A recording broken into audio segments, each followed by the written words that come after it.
À la une de l'actualité aujourd'hui, ce détenu décédé lundi matin après plusieurs jours de maladie à la prison de Ducos. Un drame qui choque les autres prisonniers. Une enquête a été ouverte. À Schœlcher, mesures sanitaires après plusieurs cas de contamination au ver de chien. Des parasites qui provoquent des démangeaisons insupportables. La mairie a fermé le bac à sable de Lance-Madame par arrêté. Pas encore les jours gras, mais déjà les jours colorés. Les petits Foyalais étaient dans les rues ce matin pour un carnaval tout en musique et en sourire. Un événement qu'il a fallu préparer en amont, dans les classes et à la maison. Enfin, la filière cacao s'organise. Depuis la semaine dernière, une association de producteurs a vu le jour. Elle s'appelle Valcaco et rassemble une dizaine de professionnels. On en parlera avec notre invitée Cora Bernabé, présidente de cette nouvelle association. Bonsoir à tous, très heureuse de vous accompagner pour cette heure d'information. On démarre tout de suite avec cette question. Qu'est-il arrivé à David? Ce jeune détenu âgé d'une vingtaine d'années à peine a été découvert mort à l'hôpital ce lundi matin vers 5 heures. Il aurait été malade durant plusieurs jours avant d'être pris en charge par le corps médical. Une longue attente qui choque les prisonniers déjà détenus dans des conditions difficiles. Aujourd'hui, il tire la sonnette d'alarme. Une enquête a été ouverte. Le reportage d'Hélène Renaud. Les circonstances exactes de la mort de David restent floues, mais derrière les murs de la prison de Ducos, la colère gronde. Selon un des détenus que nous avons pu joindre, le jeune homme de 23 ans était gravement malade depuis mercredi dernier. Vomissements, palpitations, fièvre, le détenu semblait présenter des symptômes visibles. Le gars, c'est quelqu'un qui fait du sport, qui fait de la muscu. Il avait un bon poids. Du jour au lendemain, 6 jours, le cancer est devenu maigre. Il est devenu rouge, il n'arrivait pas à respirer. Même à un point que, comme on nettoyait la cellule, il ne pouvait pas rester debout, il ne pouvait pas rester assis. Il allait se coucher dans le couloir de la prison. Le soir, quand il dormait, il criait de douleur. Des cris dans l'indifférence du personnel du centre pénitentiaire selon ce témoin. Après 3 jours d'alerte, David aurait enfin obtenu des médicaments, mais les douleurs seraient revenues et les co-détenus auraient assisté, impuissants, à sa lente agonie. J'ai été derrière le surveillant qui était dehors ce jour-là. Il n'a jamais appelé l'infirmerie, ne l'a jamais convoqué. Il est resté 3 jours, en plus encore, avec cette douleur-là et ce mal de tête-là. Le jeune homme est transféré à l'hôpital ce dimanche après-midi et décède peu après. Une enquête judiciaire est en cours pour déterminer les causes exactes de la mort du détenu. Le décès de cette personne a été constaté donc lundi matin dans la chambre de sûreté de l'hôpital qui reçoit les détenus qui ont besoin de soins hospitaliers. C'est la raison de cette recherche et de cette enquête, c'est de vérifier que tout a été fait dans les règles de l'art, à la fois sur la surveillance, sur la sécurité et sur la prise en charge médicale de ce détenu. Ce décès relance la polémique sur l'insuffisance de l'accès aux soins pour les prisonniers de Ducos, déjà pointé du doigt dans un rapport de l'Observatoire international des prisons en octobre dernier. Dès que quelqu'un tombe malade en prison, c'est tout un travail là pour qu'on vous prenne en compte, pour qu'on vous prenne en soin. Il faut toujours qu'on nous vienne à la couleur pour qu'on puisse nous amener à l'infirmerie. Je trouve ça inadmissible. L'autopsie du corps aura lieu jeudi. La victime était originaire du Saint-Esprit. Jointe par téléphone, sa famille ne souhaite pas pour l'instant soulever de polémique. Incarcéré depuis 2013, David devait être jugé dans les prochains jours pour une autre affaire. Et notez, puisqu'on parle de médecine en prison, qu'après 2 semaines de grève, les psychiatres du centre pénitentiaire de Ducos ont finalement obtenu que 2 nouveaux médecins rejoignent leur équipe du service médico-psychologique régional. Ils ont donc repris le travail ce matin. En bref, notez cet accident mortel sur la route de Balata. Un motard de 26 ans sans casque a chuté seul vers 16h30 aujourd'hui. Et les secours l'ont trouvé en arrêt cardio-respiratoire. Il est malheureusement décédé peu après. Et puis autre fait divers, cette attaque armée sur le parvis du palais de justice aujourd'hui. Un homme en scooter a tiré des plombs sur un autre homme. L'auteur des coups de feu a pris la fuite. Il est activement recherché par la police. La victime a été blessée aux fesses, mais ses jours ne sont pas en danger. Écoutez cette réaction recueillie sur place par Hélène Renaud. On a vu un jeune apparaître, sortir du côté de la ruelle, à côté du tribunal à moto. Et puis il est en train de parler à un autre jeune qui était en face. Il a dit où qu'il a, faut qu'il tire ma coupe. Et puis il a dégainé son fusil et puis il a tiré. Et du coup, ma fille, elle était là et voilà quoi. Elle a sursauté, elle a crié. Et puis moi, j'ai couru pour entrer dans le tribunal. Enfin, pour refermer ce chapitre judiciaire, notez cette information. Le directeur régional du groupe Vinci a été placé en garde à vue hier soir. Philippe Grand est entendu par la police judiciaire dans une affaire de favoritisme présumé. En politique, les élections de Saint-Pierre vont se rejouer. L'information était déjà sûre après la décision du Conseil d'État. Elle l'est encore plus maintenant que les dates ont été arrêtées. Le décret a été signé hier. Les Pierrotins sont donc appelés aux urnes les 22 et 29 mars prochains. Pour l'heure, les candidats ne se sont pas encore déclarés. Retour en Martinique, nous restons en Martinique du moins avec des techniques de culture hors sol qui font leur chemin, l'hydroponie et l'aquaponie au Morne Rouge. Déjà une exploitation de 6 hectares de tomates et laitues alimente le marché martiniquais. Une initiative saluée par la Chambre de commerce et d'industrie qui visitait ce matin cette fameuse exploitation baptisée le Jardin de Château-Gaillard. Écoutez le gérant ainsi que le président de la CCIM, ils répondent à Volana Razafi Manansoa. Les tomates poussent sur des pains de coco dans lesquels on va amender avec une solution nutritive par un système de goutte à goutte, tandis que les laitues poussent dans de l'eau.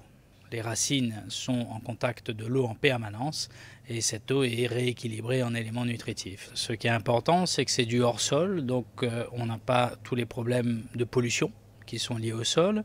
Il y a eu beaucoup de tentatives finalement dans le monde industriel, artisanal, même agricole, qui parfois ont été en difficulté parce que les prix n'étaient pas compétitifs. Aujourd'hui, nous sommes face à une exploitation de grand volume. Les exploitants et les promoteurs de ce projet parviennent à offrir un produit régulier, ce qui est un plus par rapport à une importation par exemple de tomates qui est saisonnière, et à l'offrir à des conditions tarifaires satisfaisantes pour la ménagère. Et puisqu'on parle agriculture, intéressons-nous au cacao. La filière tente de se reconstruire et vise l'excellence. On en parle avec notre invitée Cora Bernabé. Bonsoir. Bonsoir. Merci beaucoup d'être avec nous. Merci vous êtes présidente de l'association Valcaco qui vient de naître. On en parlera dans un instant. Oui. Avant d'échanger avec vous, je vous propose de voir ou revoir ce reportage d'Anouchka Fleller et Daniel Sainte-Rose sur la place du cacao en Martinique. Et on en discute juste après. C'est au milieu des bambous géants et des figuiers maudits que poussent les cacaoyers d'Elisabeth.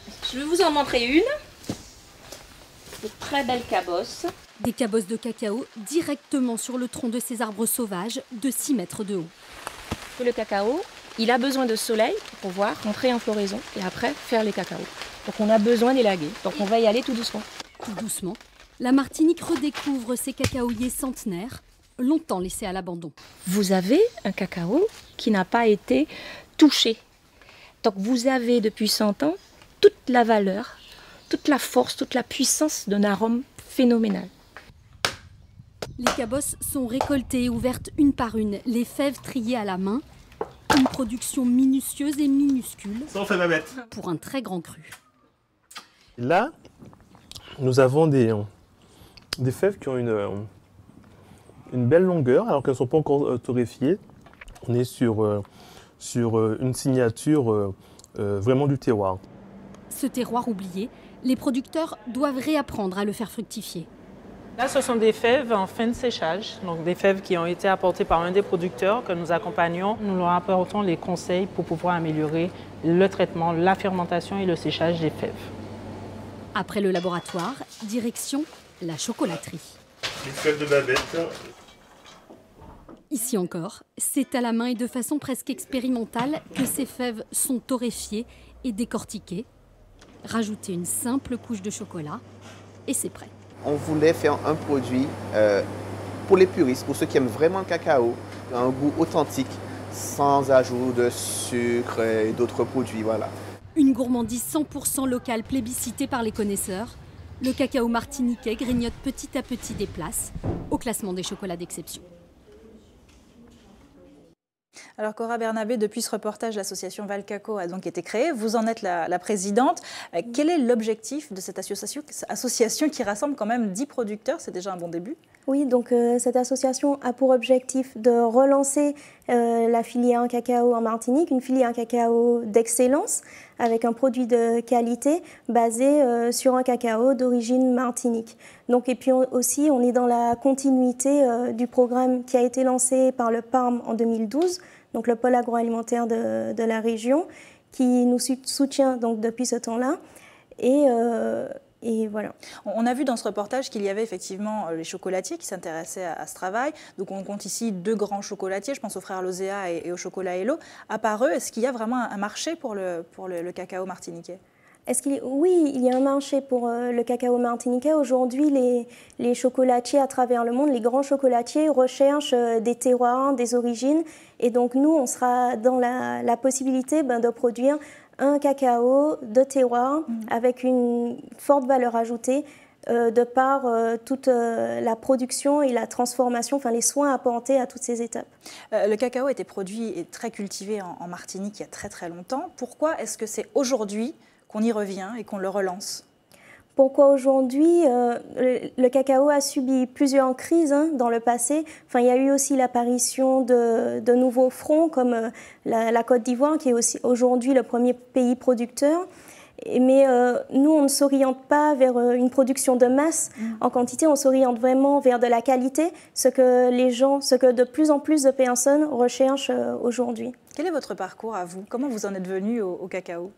Alors, mon grand-père m'a transmis sa passion de la nature et je me suis dit, il a une ancienne habitation et on a découvert aux archives qu'il s'agissait d'une plantation de cacaoyers. Je me suis dit, pourquoi pas orienter mes études dans ce sens ?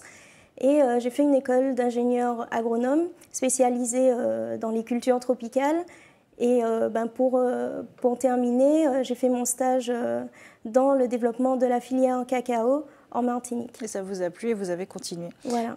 L'association Valcaco a le soutien de la région, du pôle agroalimentaire régional, de la Chambre d'agriculture, du CIRAD, de la DAF, tout le monde vous encourage. Est-ce qu'il y a malgré tout des obstacles à surmonter pour la filière cacao ?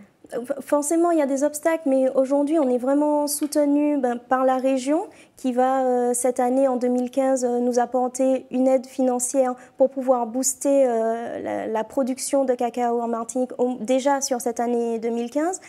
Et on est vraiment soutenu par le PARM et la Chambre d'agriculture à la fois.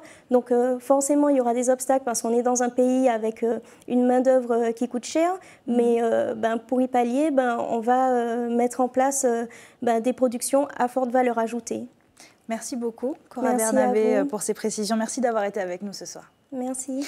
Restez avec nous sur ATV. Dans un instant, on ira voir les petits Foyalais qui ont défilé dans les rues de la ville-préfecture ce matin avec leur déguisement haut en couleur.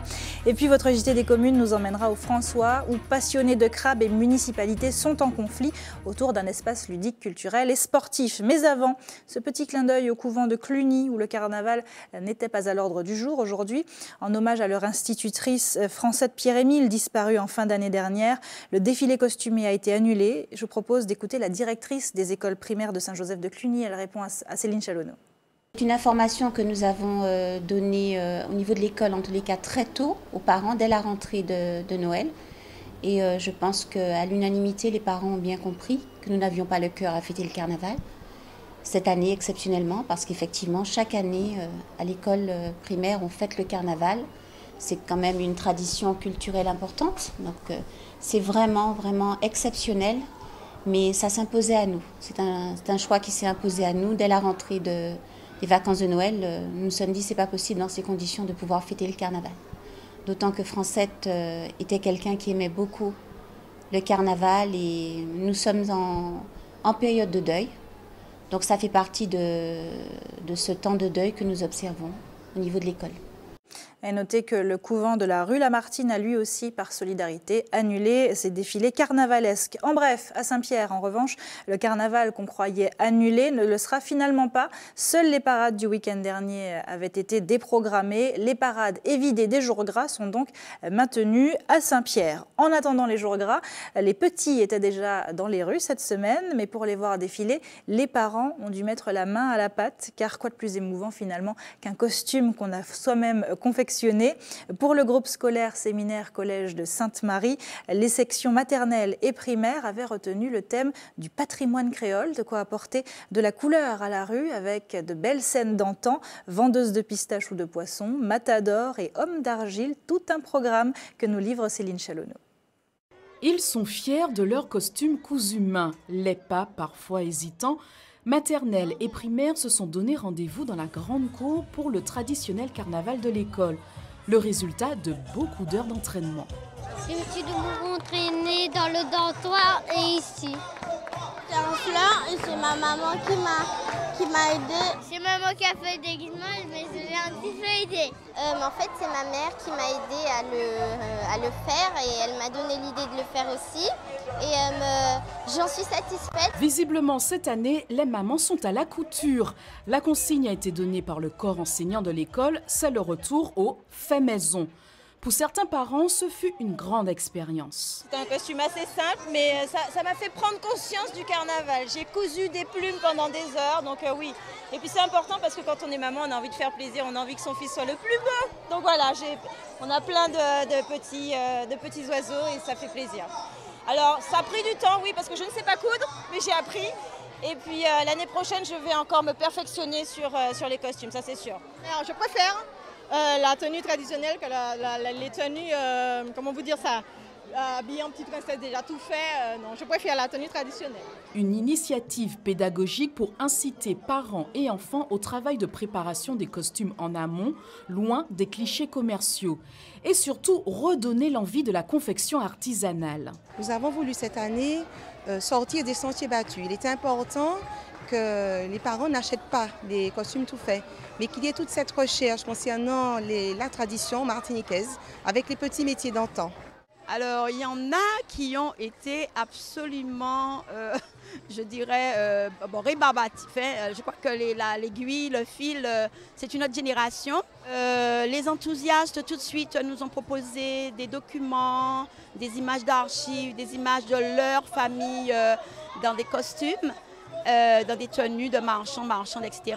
Les enfants se sont donnés à cœur joie dans la recherche, la documentation de leurs personnages. Les hommes d'argile, ça représente la Caraïbe. C'est de la poterie fondue, quoi. Un carnaval qui s'est déroulé sous les yeux attendris des parents qui n'ont pas hésité à immortaliser leur chef-d'œuvre. Et si les mamans ont mis du leur, les enfants aussi sont initiés dès leur plus jeune âge à la confection de leurs costumes. À l'école Pomme Cannelle de l'Ermitage, toujours à Fort-de-France, le carnaval est un véritable atelier qui ne se vit pas que dans les rues ou dans la cour, mais qui se prépare en classe comme un véritable devoir finalement. Les élèves prennent leurs travaux très au sérieux, plus encore lorsqu'il s'agit d'une thématique d'actualité comme le recyclage. Voyez plutôt le reportage de Guy-Raphaël René.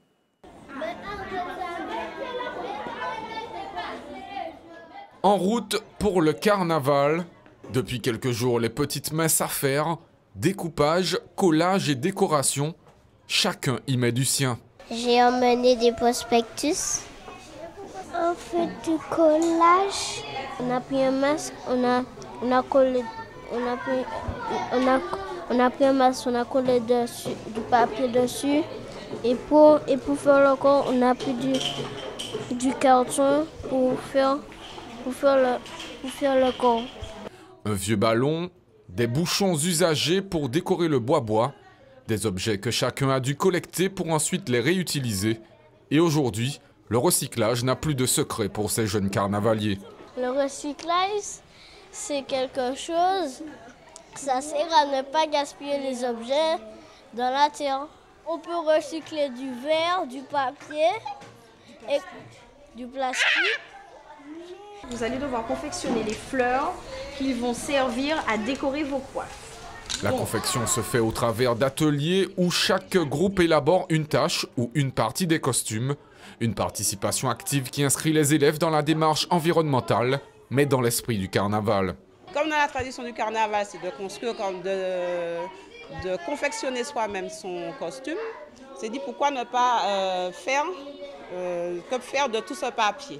Donc avec les élèves, nous avons cherché différentes façons de faire. On a trouvé des choses qui étaient quand même pas trop difficiles à faire et économiques aussi. Des costumes qui seront de sortie dès mardi prochain, lors du défilé des écoles de Fort-de-France. Et après tous ces travaux, le jour tant attendu par les écoliers foyalais, c'était donc ce matin. Un mardi, pas mardi gras mais presque, un mardi coloré en tout cas, avec une belle ambiance, de la musique et surtout des sourires comme nous le montrent ces images signées Céline Chalonneau.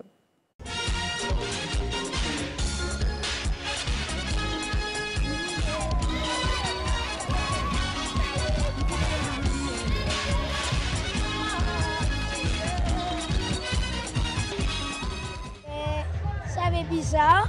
On a l'habitude de faire ça. C'est pas tous les jours. Dès qu'ils sont faits de bananes.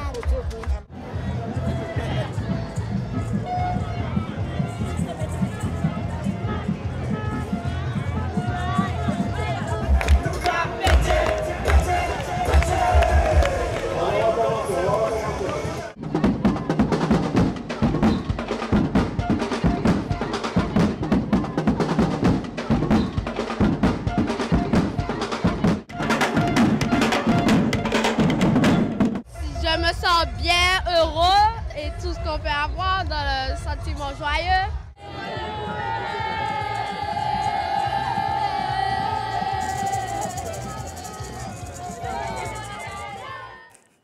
C'est l'heure de notre coup d'œil quotidien sur vos quartiers. Tout de suite, le JT des communes.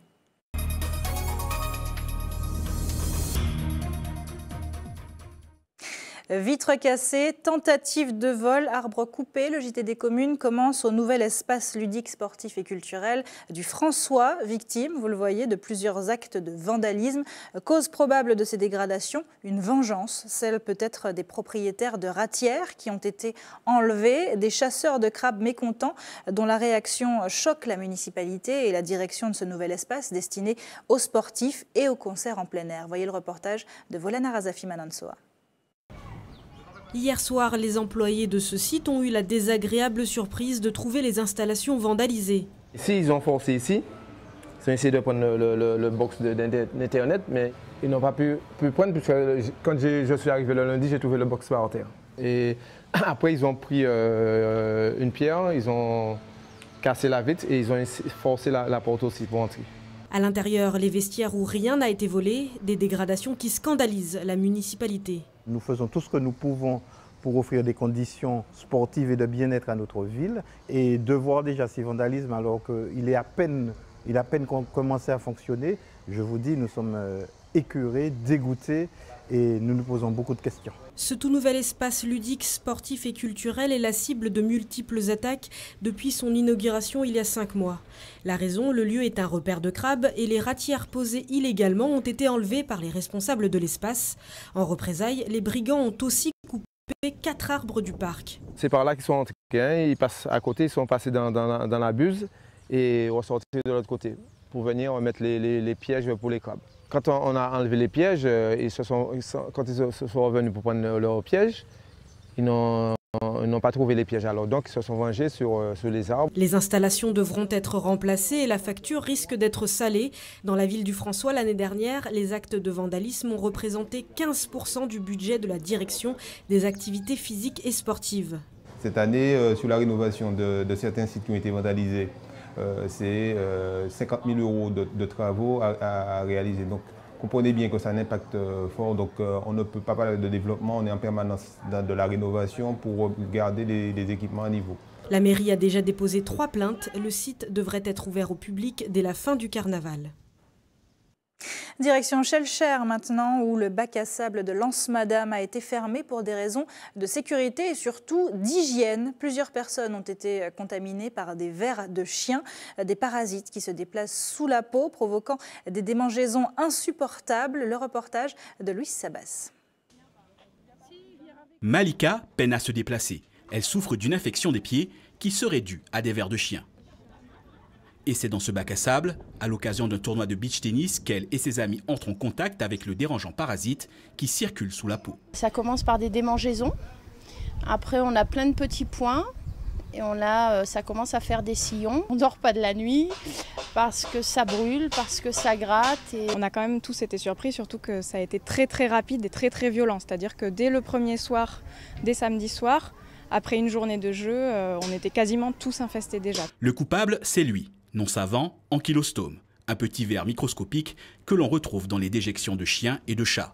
S'il provoque une forte irritation, il serait sans réel danger pour l'homme. Pas de risque particulier, le parasite ne peut pas passer dans tout l'organisme, ne peut pas envahir tout notre corps.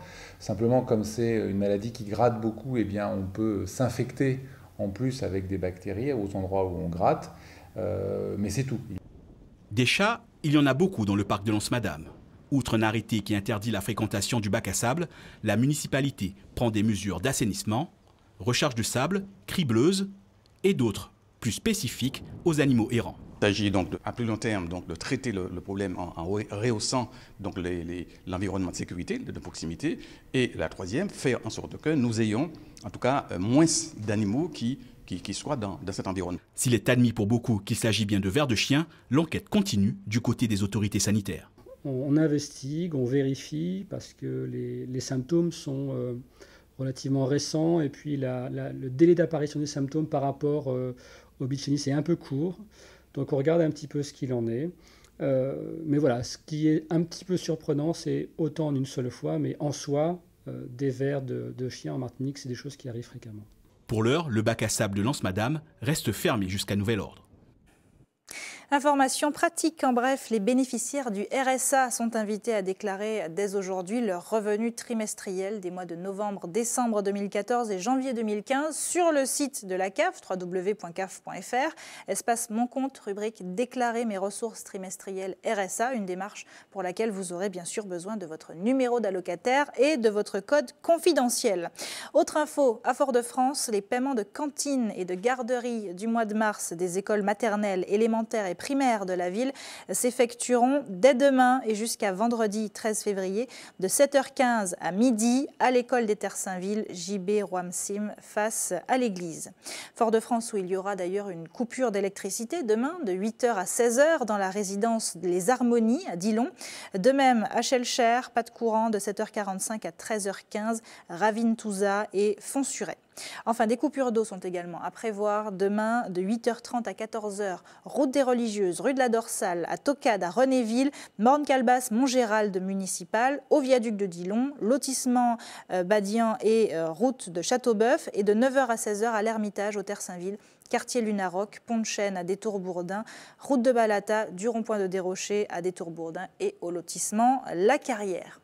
On termine, avec un point cosmétique. Depuis plusieurs mois, une boutique a ouvert ses portes au Robert. Elle s'appelle Naturellement Belle. On y trouve des produits de beauté fabriqués à partir de plantes rares africaines, des produits conçus par la mère de la gérante qui réside en Afrique. Voyez plutôt le reportage d'Hubert Bornil et Michelet François.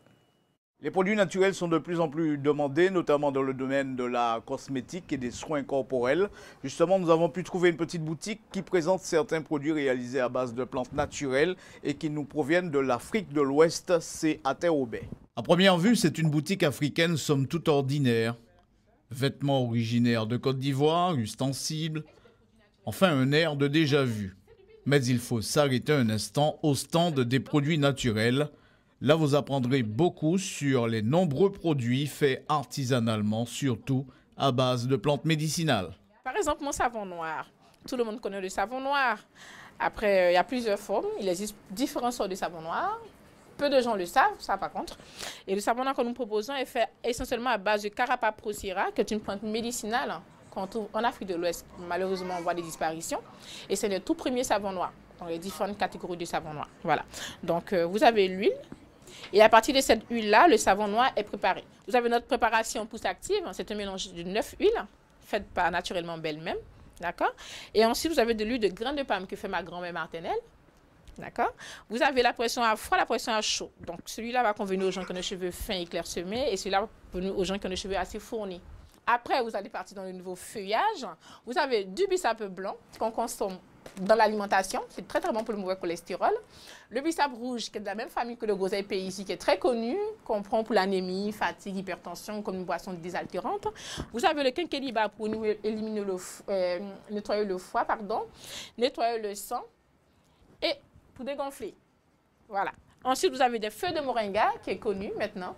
On nous certifie par ailleurs que tous ces produits importés sont soumis à des contrôles réguliers, afin que tout est fait dans le respect des règles en vigueur.